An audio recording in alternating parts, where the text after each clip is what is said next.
Շնորհակալություն, Մեծագով վարչապետ, կառավարության հարգելի գործընկերներ, պարոն վարչապետ, ԱՄՆ փոխնախագահ J.D. Vance-ի այցը հիրավի պատմական էր Հայաստանի համար ու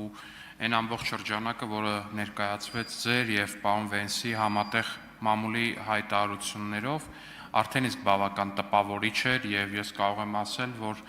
սա աննախադեպ մի բան է Հայաստանի համար, բայց ես կարծում եմ, որ մենք լրացուցիչ նաև լավ կլիներ, որ նաև մենք տեղեկություններ ստանայինք, նաև Հայաստանի քաղաքացիները տեղեկություններ ստանային հետագա ճանապարհային քարտեզի մասին ամերիկյան կողմի հետ մեր ռազմավարական գործընկերության խորացման որպես այդպիսին կամ ժամկետների massive trip-ի ու ես կարծում եմ լրացուցիչ այս տեղեկությունը մեր քաղաքացիներին շատ է հետաքրքրում, որովհետև անդադ քաղաքացիներից ենք հարցեր ստանում Դուք միջև ասեմ խանութում մարդիկ հանդիպում են, ասում են հիմա երբ ենք սկսում վերջապես ու այսպես շարունակ, այսինքն այս հարցը մարդկանց ամենահետաքրքրող հարցն է այս պայդրությամբ Հայաստանում ու դա անկասկած է։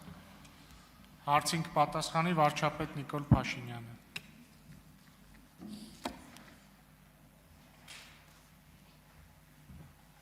Շնորհակալ եմ պարոն Ալեքսանյան հարցի համար։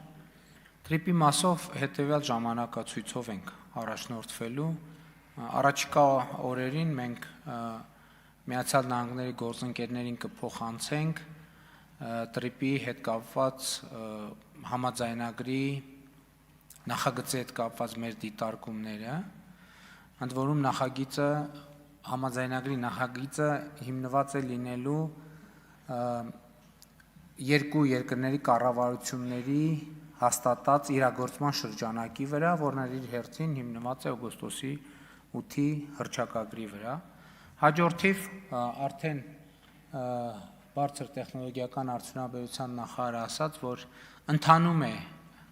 ամբողջ ծավալով Firebird ընկերության նախագիծը Հրազդանում արհեստական բանականության կենտրոնի ստեղծումը եւ տեղյակ եք, որ Միացյալ Նահանգների փոխնախագահներ հայտարարեց եւ նաև ընկերության ներկայացուցիչները երբ այս շրջանակներում մեզ ներկայացնում էին,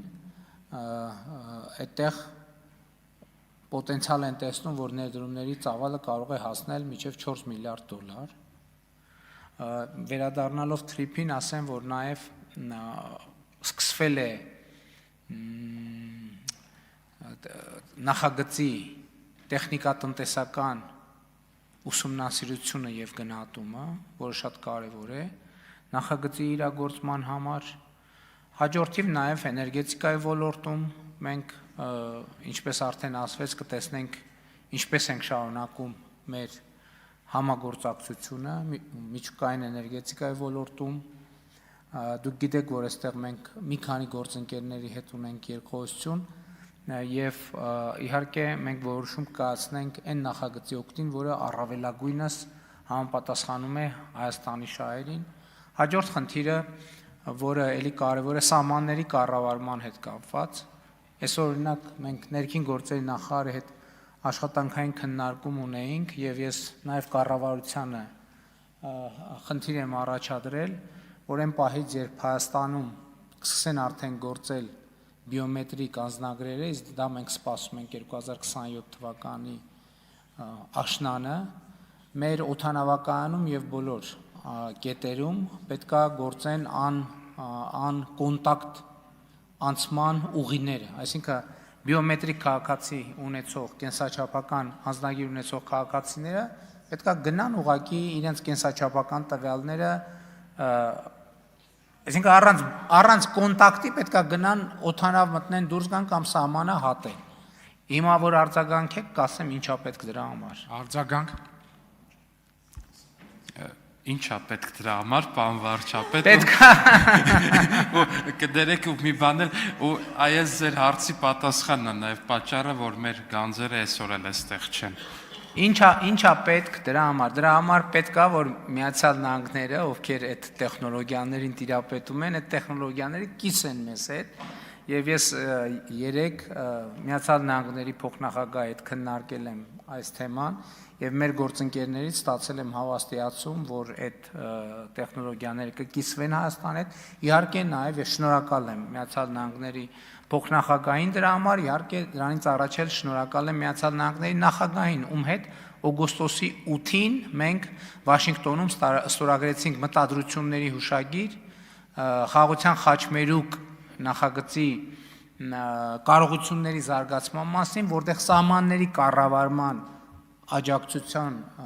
աջակցությունը կառավարման հարցում ընդգծված էր եւ խոսքը այդ տեխնիկական միջոցների տրամադրման մասին է, դրանք պարզավոր ժամանակակից, գերժամանակակից ճշգրիտ միջոցներ են, թանկարժեք եւ մենք հույս ունեմ, որ տարվա վերջից արդեն կսկսենք դրանք ունենալ։